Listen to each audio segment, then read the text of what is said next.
First time nak gunakan method 10-30-10 untuk rebus daging.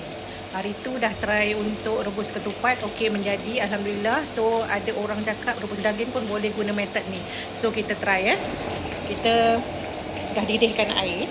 So sekejap lagi kita masukkan daging dan rebus dia selama 10 minit. Kita rebus selama 10 minit lah, kita tunggu. 10 minit kita matikan api. Dan biarkan 30 minit 30 minit kita buka api semula Kita pasang api selama 10 minit lagi.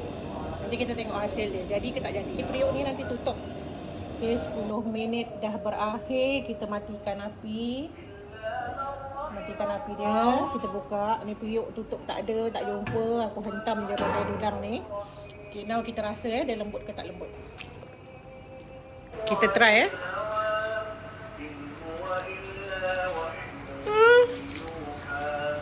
Lembut gila. Menjadi. Semua boleh cuba you all. Teknik 10-30-10. Semua boleh cuba.